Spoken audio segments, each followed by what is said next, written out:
Good afternoon. Sometimes I get up each Wednesday morning and I still haven't figured out what I'm going to share with you for the midweek reflection.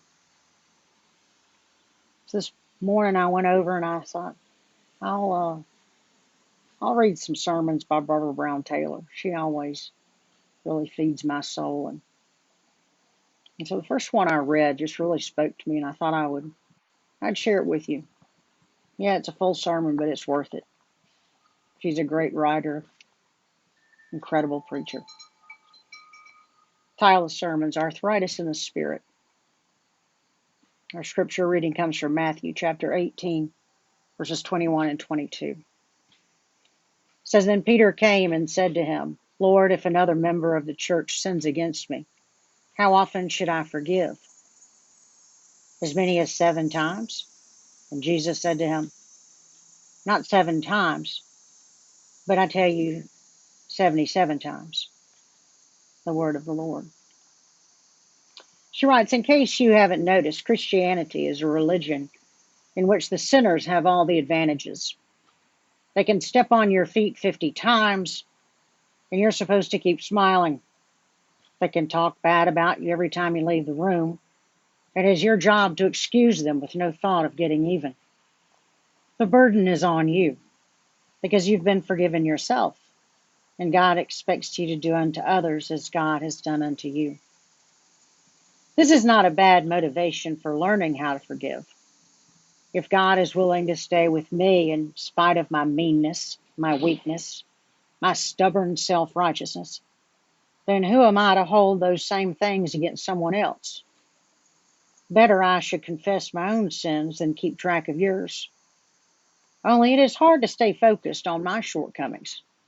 I would so much rather stay focused on yours, especially when they are hurtful to me. Staying angry with you is how I protect myself from you. Refusing to forgive you is not only how I punish you, it is also how I keep you from getting close enough to hurt me again. And 9 times out of 10, it works. Only there is a serious side effect. It is called bitterness, and it can do terrible things to the human body and soul. She writes, last week on a trip into Atlanta, I stopped at a gift shop to buy a couple of wedding presents, some nice brass picture frames, which I asked the clerk to wrap. Well, who are they for? She asked. Really, she snarled. Are you going to tell me, or am I supposed to guess? I looked at her then for the first time and saw a heavy middle-aged woman whose brow was all bunched over 2 hard, cold eyes. Her mouth turned down at the sides like she had just tasted something rancid.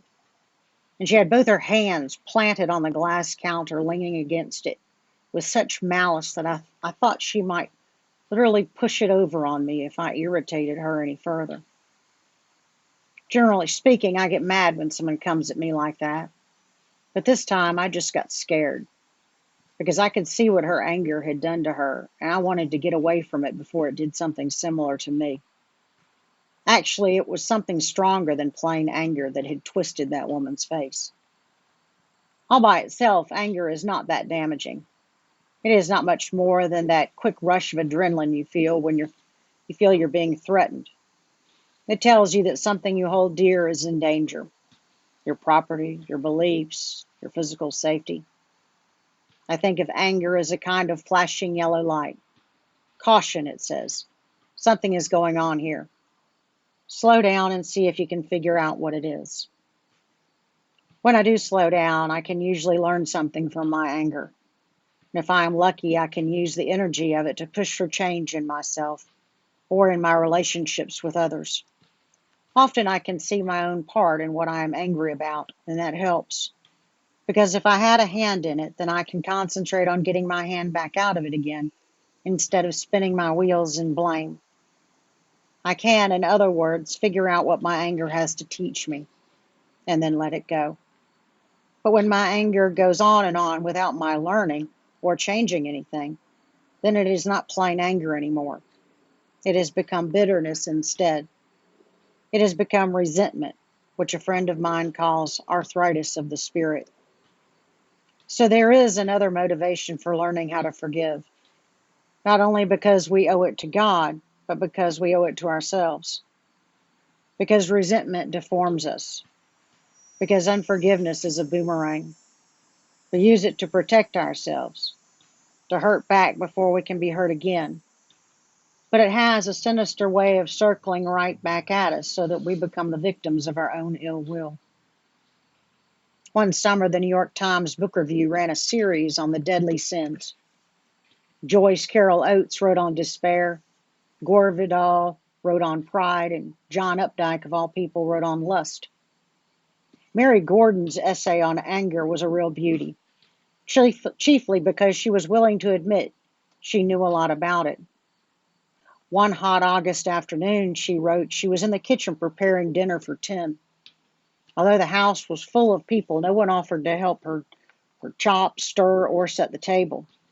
She was stewing in her own juices, she said, when her 78-year-old mother and her two small children insisted that she stop what she was doing and take them swimming.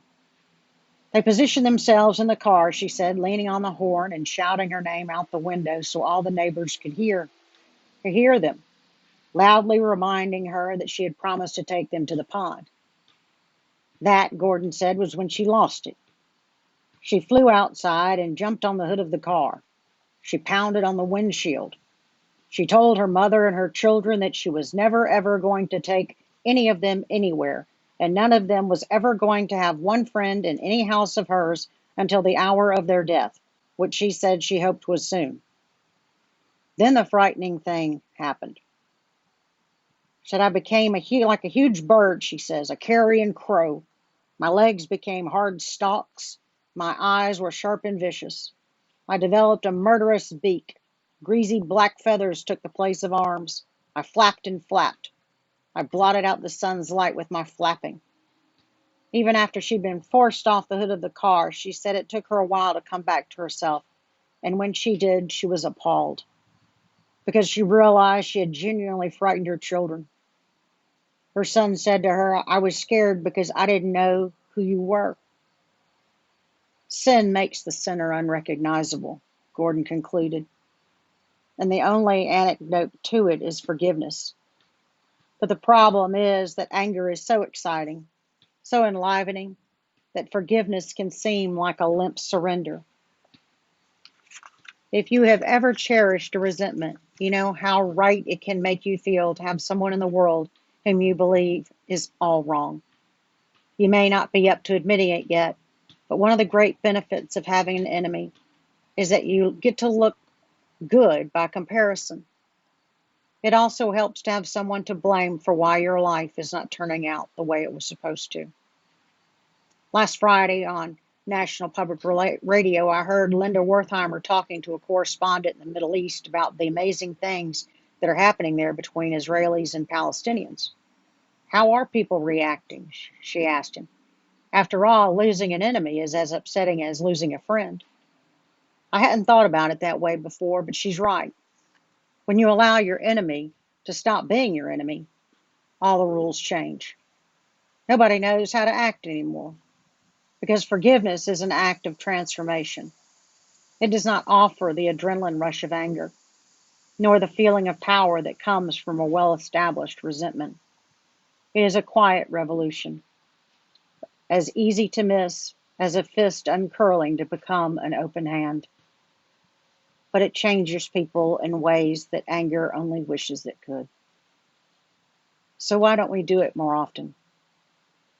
Because it is scary to lay down your arms like that, to trade in your pride and your power on the off chance that you may discover something more valuable than either of them.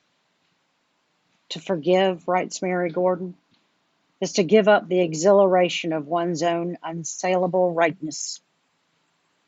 And there is loss in that. Only it is the loss of an illusion. And what is gained is unmistakably real.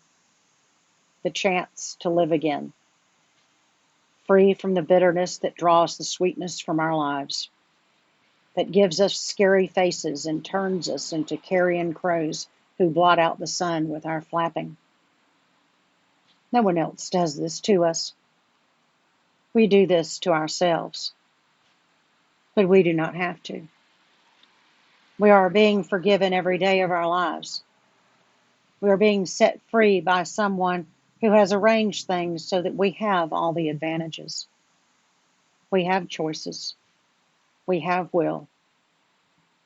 And we have an advocate who seems to know that we need lots of practice at this forgiveness business.